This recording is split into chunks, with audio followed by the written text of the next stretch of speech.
way high, high, high, high, high, high, hey, hey, high, high, high, high, hey, hey. You want these ones? Sure. So usually I will fry fish eggs almost like I do chicken eggs. How do you do them? Same way. Yeah. So I would just rinse them and then I literally just butter, salt, and pepper, and you just don't overcook them because otherwise they get tough. So there's to the bum hole. So that means its gut is up here, and you can see its gut is pretty much empty. I don't really feel anything in there, but all the ones we caught yesterday were loaded with spot tail shiners. So that's eggs. So look at that. That's all protein. That's like a couple pounds of meat. And they have a little heart that's buried way up in there, and this is all liver. And then this is his swim bladder. Yeah, so you can pull a swim bladder out intact, a swim bladder, and then this is a membrane. So what I'm going to do now, I just got to get rid of those belly fins. And now I'm just going to go along its spine, through its spine. And this is where you need a nice long blade for a big thick pike like this. I just got to get around that fin. That's a good play. And I usually take them right off, but that's nice thick fillet. A long time ago too, they used to use the intestine you had there. Yep, for They bait. use it as bait. Yeah, because it looks kind of worm-like, Yeah. right? I'll show you what she's talking about. You don't use the stomach, but the intestine. It looks kind of like a big long worm. Come on, just trying to get over top of this in here. So that's meat. So here's its spine, and then what she's talking about is right here. This is actually like their small intestine right here, and it's actually quite strong. So in the summer you could hook that on almost like a worm and use that for bait, or even this part, and you could use it like a worm. So there's the skeleton, the head. You don't do the cheeks. Not on a pike. Not a pike. Not on a pike, they're pretty thin. On a walleye for sure. So now one thing I know from experience, I'm a lefty, but I find if I have someone working with me who's right-handed, like it's easy for me to remove the bones off this rib cage, but I have to work like backhanded to get them off that side. Everybody always has an easier side. But all I'm doing, I'm just gonna get just under there. I don't want to waste meat. This is where you either make it or break it.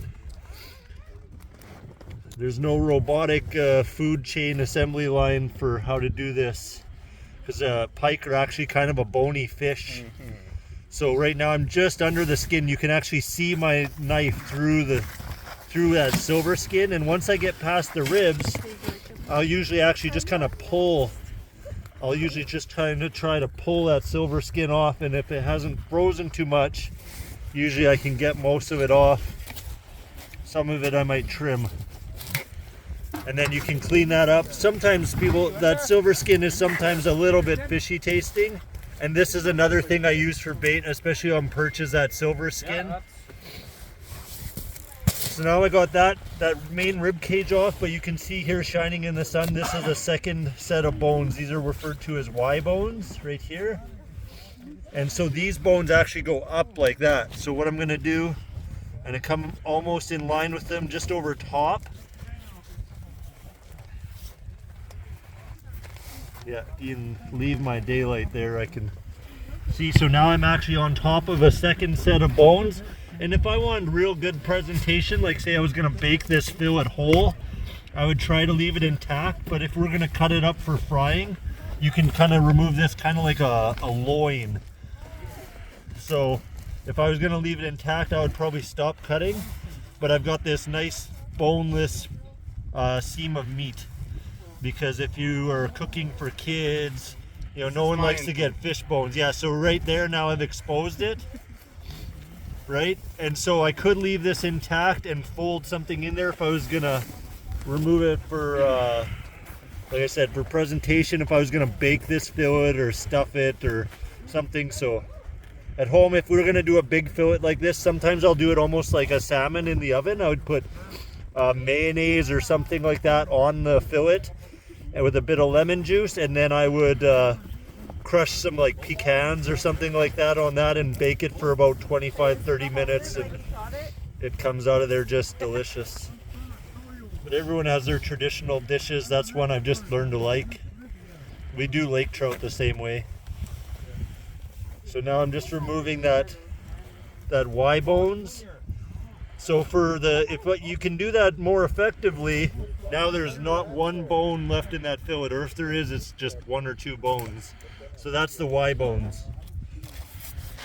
I'm gonna try and clean this up. You all notice the skin is still on there. It makes it easier for me to work with the meat.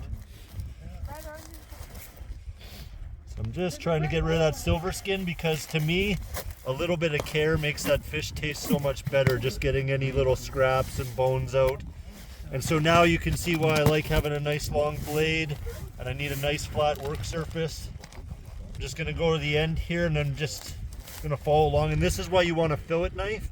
It's flexible, so I can kind of flex it, grab that fillet like this, and I'm trying to get all the meat off the skin without cutting through the skin, which sometimes works out better than others, because if you miss a little piece of skin, it seems really hard to go back and get it. So now this is all 100% clean meat, and so we could take that and just rinse it. I usually try and rinse it and then just cut it up. If you're real picky on fishy flavor, I have gone before and split. Yeah, and I've seen people split. This is what's known as the bloodline. I've seen people split the bloodline out, and again, it's something like that. You're just getting that red dark meat out. Sometimes I found even just scraping the back of the fillet, you can get some of it off. But if you're not too picky, fresh fish on the menu. Yeah.